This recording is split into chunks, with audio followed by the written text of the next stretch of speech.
Hello friends, आज हम लोग गुणनखंड करना सीखेंगे और एकदम बेसिक से सीखेंगे कि गुणनखंड कैसे करते हैं और इन्हें करना कैसे है। हम लोग आज सबसे पहले हम लोग प्रैक्टिस के लिए 2 लिख लिए हैं। इनको हम लोग एकदम परफेक्ट तरीके से समझेंगे।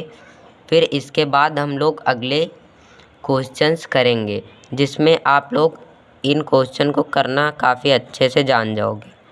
ओके, तो देखिए, इन क्वेश्चनों को करने के लिए सबसे पहले आपको मालूम होना चाहिए कि ये होता क्या है। ये जो मैंने लिखा है ये होता क्या है। तो देखिए ये होता क्या है। तो देखिए ये आपका द्विघात बहुपद होता है। क्या? ये द्विघात बहुपद होता है। देखिए जैसे लिखा है x² + 5x + 6। तो देखिए ये पूरा जितना होता है ये आपका x² होता है। इसका मानक रूप देखिए क्या होता है, ax² + bx + c। ये इसका मानक रूप होता है। अभी हम लोग इसका भी यूज़ करेंगे।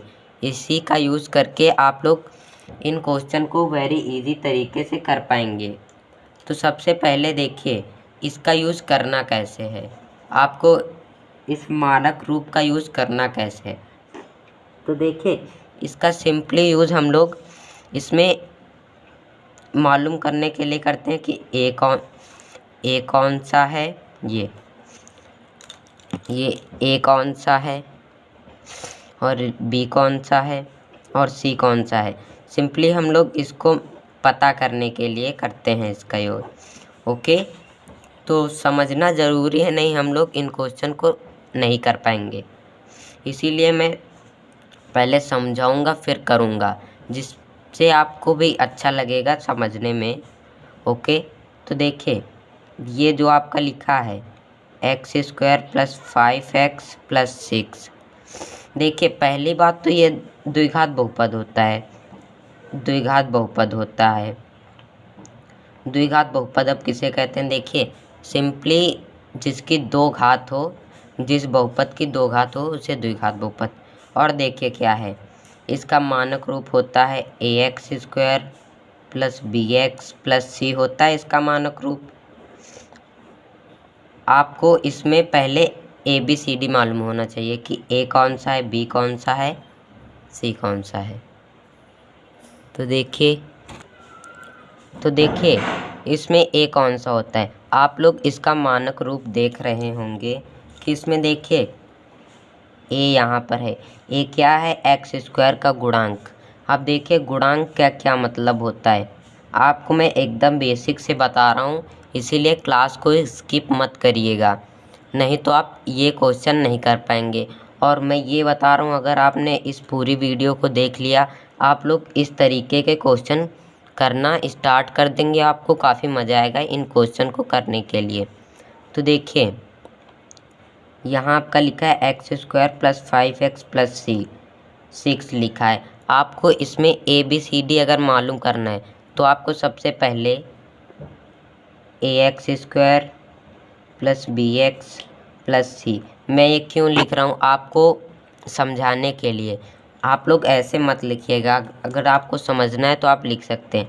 देखिए एक के आगे हमेशा क्या होता है, हमेशा ध्यान रखिएगा किसी भी चर देखिए जैसे a है, a के हमेशा गुणे में 1 रहता है। आपको ये बात ध्यान रखनी है कि इसके किसी भी चर के गुणे में, जैसे चर है तो उसके गुणे में 1 रहता है। और क्यों रहता है, देखिए किसी भी चर में 1 का गुणा करेंगे तो सिंपली वैसे ही आ जाएगा, इसीलिए 1 हमेशा रहता है। तो देखिए यहाँ पर x आपका चर है। अब चर कौन से होते हैं, वे राशियाँ जिनका मान बदलते रहते हैं। अगर आपको ऐसे नहीं समझ में आ रहा है तो देखिए जैसे आपकी सभी ABCD चर होती हैं, A to Z जितने भी आपकी अल्फ़ाबेट्स होते हैं वो सभी चर होते हैं। और अचर कौन से होते हैं, संख्याएं, जितने भी संख्याएं हैं वो सभी अचर होते हैं। ओके, तो देखिए इसमें x आपका चर है, तो देखिए हम 1 लिख सकते हैं, क्योंकि देखिए एक ये इसके इंटू में ही तो है, इसके इंटू में है। आप देखिए a निकालने के लिए क्या करना पड़ेगा, ऐसे करिए x² छोड़ दिया, ये छोड़ दिया, अब इसमें x छोड़ दो तो क्या b ऐसे हो जाएगा। अब इसमें कुछ नहीं है तो ऐसे ही कर लेंगे। तो देखिए a बराबर 1 आ गया, b बराबर 5 आ गया और c बराबर 6 आ गया। ओके, इतना हो गया। अब हम लोग एक और लेके देखते हैं। जैसे मैं लिख रहा हूँ x² + 7x + 12, ये मैंने लिखा। तो देखिए इसमें a क्या होगा। अगर आपको ऐसे नहीं, थोड़ा कंफ्यूज हो रहे हैं तो ऐसे लिख लीजिएगा ax² + bx + c। अब देखिए मैंने बताया चर के इंटू में 1 होता है, क्या 1 हमेशा होता है ये। अब देखिए ये क्या हो जाएगा, मैंने कहा इसको छोड़ दीजिए, a बराबर 1 और b बराबर 7 हो जाएगा और c बराबर 12 हो जाएगा। a बराबर क्या हो जाएगा, a बराबर 1 इतना हो गया और b बराबर आपका 7 हो गया और c बराबर आपका 12 हो गया। मैं एकदम बेसिक से बताता हूँ सभी बच्चों को, जैसे कोई कमज़ोर बच्चा है वो आराम से समझ सके, और मैं वैसा ही पढ़ाता हूँ जैसा कमज़ोर बच्चा समझ सके। अगर आपको लगता है कि मेरे को ये सब देखना ज़रूरी नहीं है तो आप लोग दूसरी वीडियो रेफ़र कर सकते हैं, क्योंकि मैं एकदम बेसिक से ही पढ़ाता हूँ। ओके, तो हमने इतना देख लिया। अब देखिए मैंने बताया ये द्विघात बहुपद होता है। अब देखिए अब हमारा मेन स्टेप है सब कुछ समझने का। हम लोग 90% समझ चुके हैं। हमने अभी उस सवाल को करना स्टार्ट नहीं किया है। ओके, चलिए, और आपको एक बात ध्यान होनी चाहिए इसमें कि ये x का गुणांक है, ये 7, ये जो 7 है ये x का गुणांक है। ओके, आपको वीडियो में थोड़ा क्लियर नहीं दिख रहा होगा, आप लोग मैनेज कर लीजिएगा, अभी सही हो जाएगा। ओके, तो चलिए आप लोगों को दिख ही रहा होगा। अब हम लोग इसमें मैंने क्या बताया, ये जो 7 है आपका ये x का गुणांक है। ओके, देखिए किसी भी संख्या जैसे x है, x² है, यहाँ 8 लिखा है, अगर आपसे कहे x² का गुणांक बताए निकालने को कहे तो आप x को ख़त्म कर दीजिए, मान ली नहीं है तो क्या बचा, 8 बचा, तो 8 ही आपका गुणांक हो जाएगा। अब हम लोग इस वाले क्वेश्चन को करना स्टार्ट करते हैं, क्योंकि हम लोग इसका बेसिक पढ़ चुके हैं। अब देखिए इनको करना कैसे होता है, मैं क्या कह रहा हूँ, इनको करना कैसे होता है। आपको इसमें सबसे पहले मैं स्टेप बाय स्टेप पहले लिख देता हूँ, नहीं मैं करते ही चलता हूँ और आपको स्टेप भी लिखते चलता हूँ। जैसे मैंने लिखा, इसका आपका फर्स्ट स्टेप रहेगा, जो फर्स्ट स्टेप। ओके, मैं स्टेप बाय स्टेप लिखते चलूँगा जिससे आपको समझने में बहुत आसानी हो। आपको सबसे पहले x² के गुणांक को किससे, c से गुणा करना होगा, c से गुणा करना पड़ेगा, c से गुणा करना है। ओके, देखिए मैं एकदम बेसिक से बता रहा हूँ और आप लोग कृपया समझ लीजिए, नहीं आप लोग बहुत पछताएंगे। ओके, स्टेप नंबर 1, देखिए x² के गुणांक को c से गुणा। देखिए x² का गुणांक क्या है, 1 है, 1 है यहाँ पर। देखिए मैं इसमें समझा दे रहा हूँ। देखिए यहाँ पर x² लिखा है आपका x² + 5x + 6 लिखा है। इसमें देखिए x² का गुणांक 1 है और क्या कह रहा है x², देखिए x² आपको इन पे फोकस करना है। एक्स स्क्वायर के गुणांक को सी से गुणा करना है। एक्स स्क्वायर के गुणांक को सी से, देखिए एक्स स्क्वायर का गुणांक 1 है और ये आपका सी है। देखिए ये गुणांक है एक्स स्क्वायर का और ये आपका सी है। अब देखिए इनका इंटू कराना है, गुणा कराना है, तो 1 × 6 लिखेंगे। आपको ये मन में ही कराना है। 1 × 6 आ गया यहाँ पर, तो 6 वैसे ही रहेगा क्योंकि 6 आ ही गया, तो उसमें हम लोग क्या चेंज करें। ओके, इतना हो गया हमारा। हमने इसके गुणांक को गुणा कर लिया तो हमारा ये आया x² + 5x + 6 गुणा कर लिया और इतना आ गया हमारा। ओके, अब देखिए अब सेकेंड स्टेप क्या है। सेकेंड स्टेप लिखते चलते हैं। मैं स्टेप इसलिए लिख रहा हूँ जिससे आपको काफ़ी आसानी से समझ में आ जाए। ओके, चलिए हम लोग देख लेते हैं।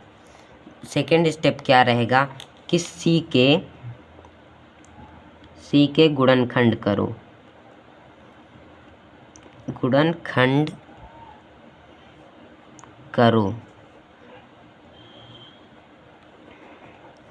अब देखिए सी के गुणनखंड करना है। सी के गुणनखंड का मतलब है कि जैसे सी हमारा 6 है तो हमें इसके गुणनखंड मतलब कि इसको गुणनखंड कर लेना है। तो देखिए 2 का पहाड़ा 3 बार पढ़ेंगे 6 आ जाएगा। अब 3 को 1, तो 6 के क्या है 2 × 3। आपने ये कर लिया।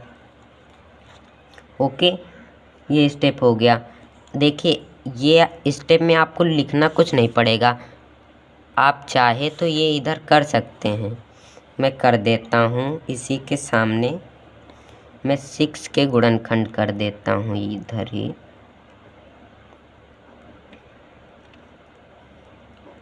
देखिए 2 × 3 आ गया।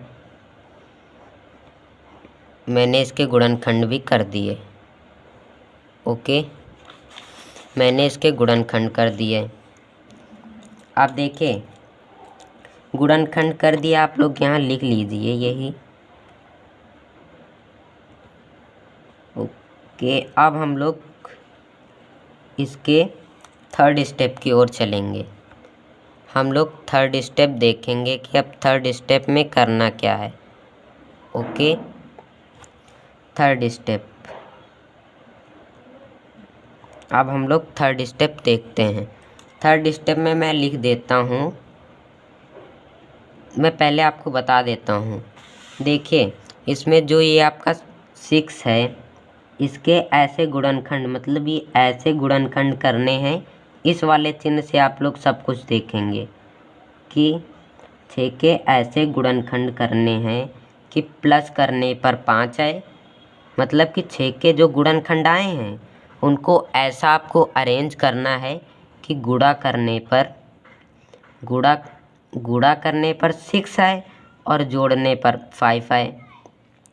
तो देखिए आप लोग यहाँ ये देख पा रहे होंगे 2 × 3 है, 2 × 3। देखिए 2 और 3 को हम लोग जोड़ते हैं तब भी 5 आता है और गुणा करते हैं तब आपका 6 आता है। इसमें यही करना होता है। इस वाले सी के चिन्ह को पहले देखना होता है। सी के चिन्ह से ही यहाँ सब कुछ होता है। इसको हमने देख लिया। एक बार और बता रहा हूँ कि 6 के गुणनखंड कर लिया आपने और उनको ऐसा अरेंज करो कि प्लस करने पर 5 आए और गुणा करने पर 6 आए। देखिए 2 और 3 है, इनको अगर हम प्लस कर देते हैं, देखिए 2 और 3 है, अगर इनको प्लस कर रहे हैं तो 5 आ रहा है और अगर इनको 2 × 3 कर रहे हैं तो हमारा 6 आ रहा है। और यही कंडीशन आपको करनी है। मैं लिख देता हूँ यहाँ पर, क्या लिख देता हूँ कि सी के ऐसे गुणनखंड करने हैं, ऐसे गुणनखंड करने हैं। सी के आपको ऐसे गुणनखंड करने हैं। देखिए सी के ऐसे गुणनखंड करने हैं कि जोड़ने पर बी आए। देखिए सी यहाँ पर 6 है, तो 6 के ऐसे गुणनखंड करने हैं कि जोड़ने पर 5 आए और गुणा करने पर 3 आए। देखिए इसमें तो सिंपली आ गया, क्योंकि मैंने ये एकदम सरल क्वेश्चन लिया था, और आपको ऐसा क्वेश्चन पहले समझना होगा, तभी आप लोग हाई लेवल पे जा सकते हैं। तो सी के हमने गुणनखंड किए, तो इसमें पहले ही अरेंज होके आ गया 2 + 3 करने पर 5 आ रहा है और इंटू करने पर 6 आ रहा है। तो आप देखिए आपको लिखना कैसे है। यहाँ पर आपको लिखना है, आपको x² लिखना है। अब देखिए जोड़ने पर इनको जोड़ेंगे 5 आएगा, तो हम 5 की जगह पर लिख सकते हैं 2 + 3 और x वैसे ही लिख दिया और +6 लिख दिया। ओके, अब देखिए अब इसका हमें कैलकुलेशन कर लेनी है। तो x² हो जाएगा, 2x हो जाएगा, +3 +6, इतना आपने कर लिया। आपने इतना कर लिया। अब देखिए इतना आपने कर लिया। अब आपको इनके दो इनमें में से आपको कॉमन लेना है। 2 ये, इन दोनों और इन दोनों में आपको कॉमन ढूंढना है, देखना है कि कॉमन है क्या। तो देखिए कॉमन का मतलब होता है जो दोनों में मिले, जो दोनों में हो। देखिए x दोनों में है। अगर आप लोग सोचेंगे 2, तो देखिए इसके पास 2 नहीं है, इसके पास 2 है, तो ये कॉमन नहीं होगा। तो हम लोग सिंपली x कॉमन ले लेते हैं। x कॉमन ले लिया तो आपका बचा x प्लस, देखिए x, इससे हम x को लेने का मतलब है इसी से भी x छीन लेना और इससे भी छीन लेना। तो देखिए इससे छीना 1x, तो यहाँ x बच गया, और इससे x छीन लिया तो यहाँ सिंपली 2 बच गया। ओके, अब यहाँ हमें क्या कॉमन मिल रहा है। देखिए 3 ले रहे हैं, तो 3 को इधर अपनी ओर कर लिया तो x बचा, और 3 का पहाड़ा कितने बार पढ़ोगे, 2 आएगा, 6 आएगा, तो 2 बार पढ़ोगे 6 आएगा। तो हम लोग यहाँ प्लस का 3 कॉमन कर लेंगे, तो यहाँ आ जाएगा x + 2। ओके, इस देखिए कैसे किया, 3 का गुणा x में करेंगे 3x आ जाएगा, 3 का गुणा 2 में करेंगे 6 आ जाएगा। ओके, इतना हो जाएगा। अब देखिए आपको पता कैसे करना है कि हम लोग अभी तक सही क्वेश्चन कर रहे हैं नहीं। अगर आपके ये दोनों ब्रैकेट सेम आ रहे हैं तो आप लोगों को टेंशन नहीं लेनी है, आपका क्वेश्चन सही हो रहा है। ओके, अब आगे कर लेते हैं। देखिए ये आपकी 2 संख्याएं बन गई, ये वाली आपकी एक बन गई और ये वाली। तो इनमें देखिए कॉमन क्या मिल रहा है, तो आप लोग कहेंगे कि इसमें हमें x + 2 कॉमन मिल रहा है दोनों में से। तो हम लोग x + 2 कॉमन कर लेंगे, x + 2 यहाँ से कॉमन कर लेंगे। तो देखिए इससे x + 2 ले लिया तो यहाँ x बचा, और इससे भी x + 2 ले लिया तो यहाँ प्लस का 3 बचा। तो देखिए यही हमारे आंसर होंगे। तो हमने पहला सवाल कर लिया काफ़ी इजी तरीके से, यही हमारे गुणनखंड हो जाएंगे। आपको टेंशन नहीं लेनी है, मैं एक और सवाल बताऊंगा, उससे आपका और ये क्लियर हो जाएगा। तो आप लोग इस क्वेश्चन का स्क्रीनशॉट ले सकते हैं, स्क्रीनशॉट ले लीजिए, मैं फिर आगे का क्वेश्चन बता रहा हूँ। ओके, अब चलिए हम लोग ये सेकंड क्वेश्चन देख लेते हैं। सेकंड क्वेश्चन को करना कैसे है। आपको इधर पहला स्टेप देख रहा है, x² के गुणांक को c से गुणा करना है। तो देखिए यहाँ 2 है, 2 को c से गुणा करेंगे तो क्या आ जाएगा आपका 24 आ जाएगा, 24 आ जाएगा। और ये 24 आपको मन में ही रखना है, आपको इसको यहाँ लिख नहीं देना है, नहीं तो गलत हो जाएगा। आपको ये 24 अपने मन में ही रखना है। ओके, आपने इतना कर लिया, इसको मन में भी रख लिया। अब देखिए यहाँ 24 आया। सेकेंड स्टेप में क्या है, सी के गुणनखंड, मतलब यहाँ जो 24 आया आपको ये वाला 24 अपने मन में रखना है। आपको लिखना नहीं है कि 2x square plus 10x plus 24, ऐसे आपका गलत हो जाएगा। तो देखिए इसका गुणा किया, ये 24 आ गया। देखिए ए और सी का गुणा करेंगे, जो 24 आएगा वो इसकी जगह पर आपको अपने माइंड में रखना है। 24 आ गया। अब हम लोग 24 के गुणनखंड करेंगे। देखिए 24 के हम लोग गुणनखंड कर लेते हैं। तो देखिए 2 का पहाड़ा 12 बार पढ़ेंगे, 24 आ जाएगा। अब 6 हो जाएगा, ये 3 हो जाएगा, 3 1।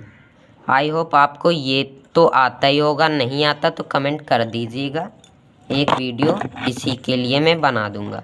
तो देखिए 24 के गुणनखंड आपके क्या आ गए, 24 के गुणनखंड आ गए बराबर 2 गुणे 2 गुणे 2 गुणे 3, ये इतने आ गए। 24 के गुणनखंड आपके ये आ गए। तो देखिए अगर आपको यहाँ लिखना है तो आप लोग लिख लीजिए 24 के गुणनखंड, उसमें भी कोई दिक्कत नहीं है। मैं जल्दी जल्दी थोड़ा कर देता हूँ क्योंकि मुझे आपको और क्वेश्चन भी समझाने हैं। ये इतना हो गया। तो देखिए 24 कितना आया, ये आ गया 2 2 2 3 आ गया, इतना हो गया आपका। अब देखिए अब इस वाले थर्ड स्टेप में आप लोग इसमें देखिए, थर्ड स्टेप में क्या कह रहा है, सी के ऐसे गुणनखंड करना है कि जोड़ने पर बी आए और गुणा करने पर सी आए। अगर आप लोगों को अभी भी कन्फ्यूज़न हो रही है तो आप लोग ये फर्स्ट स्टेप, सेकंड और थर्ड देख लीजिए। आप लोग इसे अपनी कॉपी पर नोट कर लीजिए जिससे आपको कोई दिक्कत ना हो। ओके, तो इसमें देखिए ये आगे गुणनखंड। अब हमें इन्हें ऐसा अरेंज करना है कि ये देखिए प्लस है तो प्लस करने पर 10 आए और गुणा करने पर 12 आए। देखिए गुणनखंड है मतलब गुणा करने पर 12 आना चाहिए और यहाँ प्लस का चिन्ह है तो प्लस करने पर 10 आना चाहिए। आपको इसी चिन्ह से देखना है, यही मेन चिन्ह है। ओके, तो देखिए इसके हम लोग ट्राई करते हैं बनाना। हम लोग इसको ट्राई करते हैं इनको बनाना कि हम लोग ऐसे इनको अरेंज करें, ऐसे इनको हमें अरेंज करना है। ये 2 है 2 है 2 3, हमें इनको ऐसे अरेंज करना है कि प्लस करने पर 5 आए।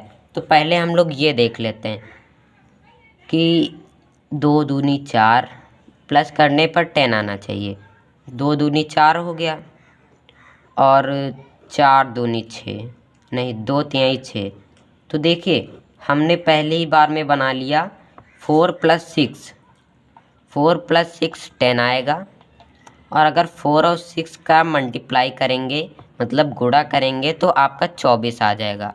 आ जाएगा कि नहीं 24? देखिए 4 + 6 कितना होता है, 4 5, ऐसे आप लोग जोड़िए, 4 हो गया, 4 5 6 7 8 9 10, देखिए 10 हो गया। इनको जोड़ने पर 10 आया, अगर इनको गुणा करेंगे तो आपका 24 आ जाएगा। अब हम लोग इसी को कर लेते हैं क्योंकि आप लोग एक क्वेश्चन समझ चुके हैं तो आपको आसानी से देखिए इसका अगर गुणा करेंगे तो इसको हटाएंगे नहीं, इसको वैसे ही लिखेंगे। और 10 की जगह पर क्या लिख सकते हैं, आपको ये 4 + 6 लिख सकते हैं बट आप लोग 6 + 4 लिखिए, ज़्यादा सही रहेगा। तो हम लोग ब्रैकेट में 6 + 4 x प्लस में ये 12 लिख देंगे। ओके, 12 लिख दिया। अब इन्हें मल्टीप्लाई कर लेना है, इसको हल कर लेना है थोड़ा और। ये इतना हो गया। अब हमें क्या करना है, अब इसमें हमें इस दोनों में और इस दोनों में हमें कॉमन ढूंढना है। कॉमन का मतलब होता है जो दोनों में हो। अब हमें कॉमन ढूंढना है। तो देखिए इसमें 2 कॉमन मिल रहा है।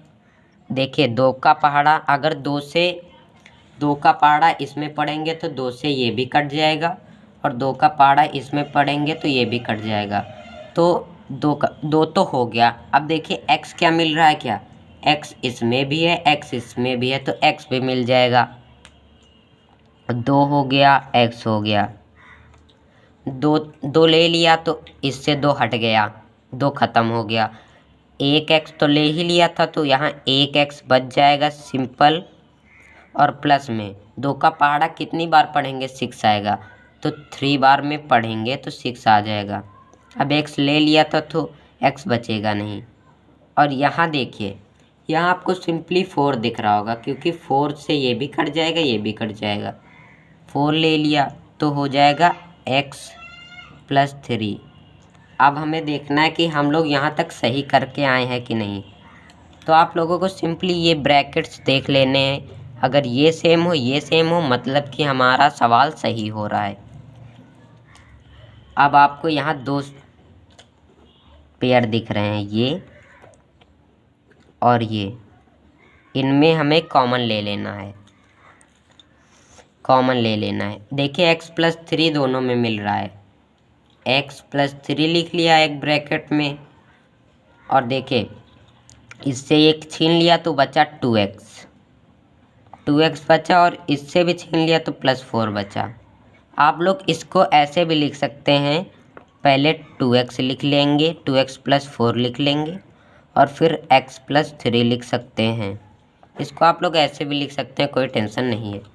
तो देखिए इसका हमारा ये आंसर निकल आया, इसका हमारा ये आंसर निकल आया। तो आप लोग देखिए, हम लोगों ने पहला सवाल, ये देखिए ये हमारा पहला सवाल है। पहला सवाल हमने इतने बड़े में किया और सेकंड सवाल हमने इतने में ही कर दिया, क्योंकि हम लोग कॉन्सेप्ट को समझ चुके हैं। अब हम लोग कुछ और क्वेश्चन करते हैं, जिससे आपकी इन क्वेश्चनों में पकड़ मजबूत हो जाए।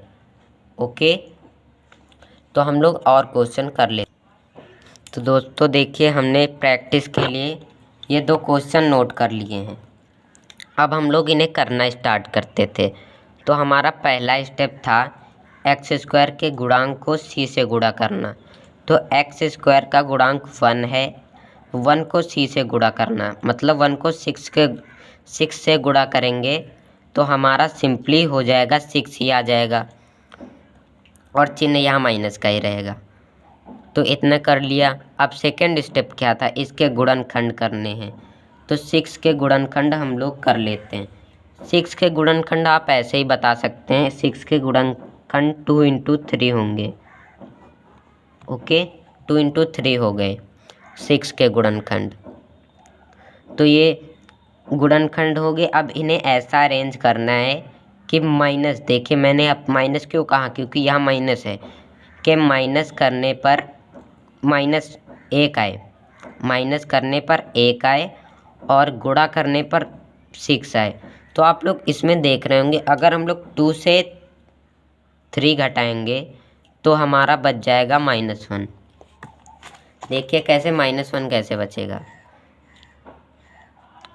2 - 3 करेंगे, देखिए चिन्ह माइनस का बड़ा है इसीलिए -1 बच जाएगा।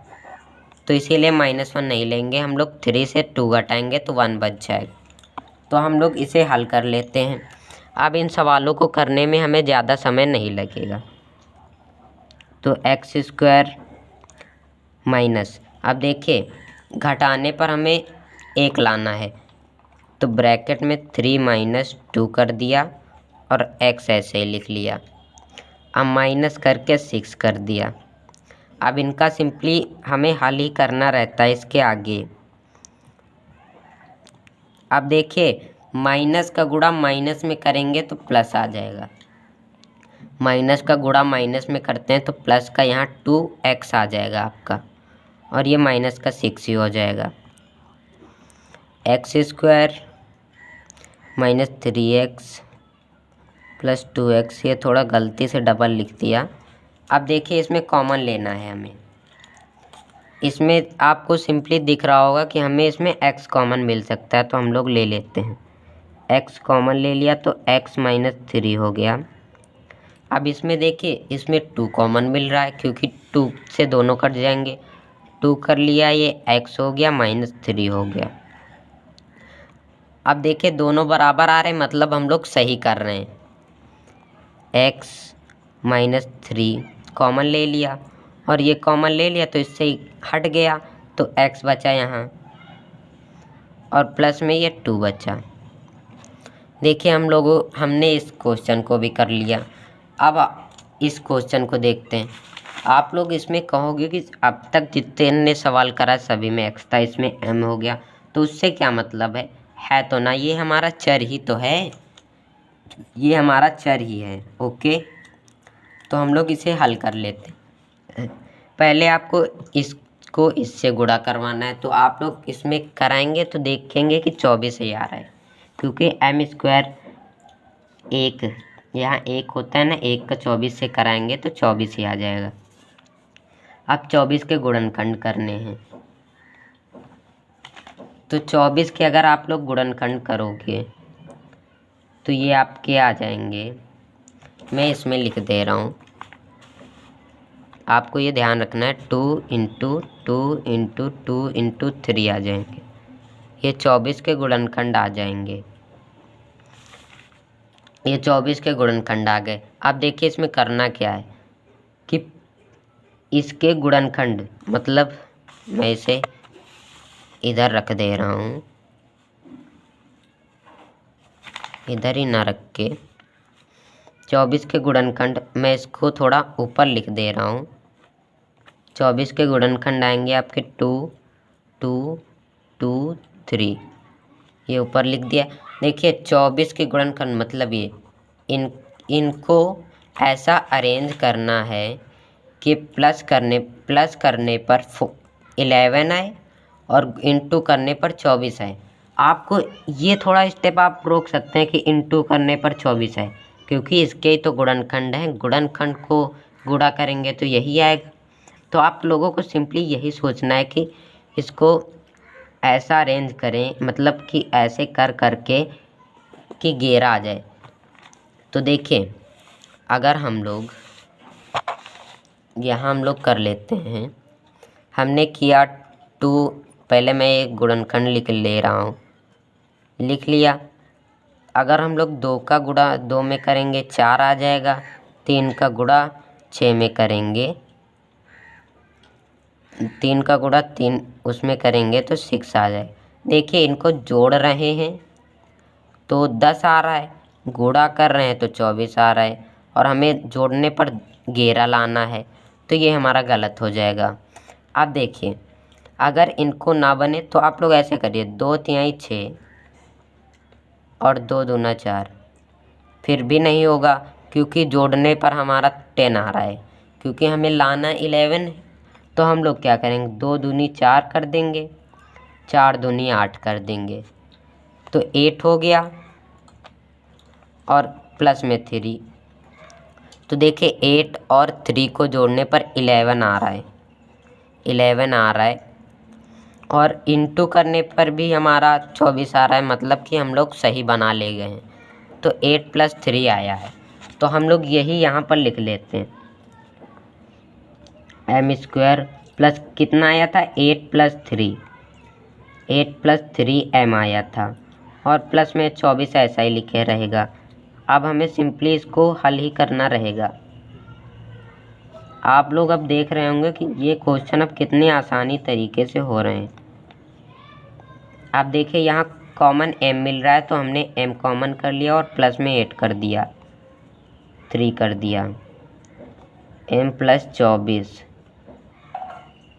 इतना कर दिया। तो इसमें देखिए ये 8 हो जाएगा, थोड़ा गलती से हो गया। m देखिए ये दोनों सेम आ रहे हैं, मतलब सही है। मैंने ये क्यों कहा कि ये गलती से होगा, जब मैंने इनको दोनों को देखा तो सेम नहीं आ रहे थे, इसलिए मैंने कर दिया। तो देखिए m + 8 दोनों में कॉमन मिल रहा है, तो m + 8 कॉमन कर लिया तो यहाँ m बच गया और प्लस 3 बच गया। तो दोस्तों हमने आज ये क्वेश्चन कर लिया। आप लोग इसका आप लोग स्क्रीनशॉट ले सकते हैं। ओके, अब आप लोग शुरुआत से स्क्रीनशॉट ले लीजिए। मैं आपको दिखा रहा हूँ, आप लोग इसका शुरुआत से स्क्रीनशॉट ले लीजिए। तो आज की क्लास यहीं तक है। अगले में हम लोग रूट वाले क्वेश्चन करेंगे। मतलब जैसे लिखा है √2m² प्लस √3 2√3m प्लस 8, ये ऐसे लिखा है। हम लोग ये वाले क्वेश्चन अगली क्लास में देखेंगे कि इनको करना कैसे होगा। अभी तक आप लोग यही वाले क्वेश्चन इन पर प्रैक्टिस और बनाइए।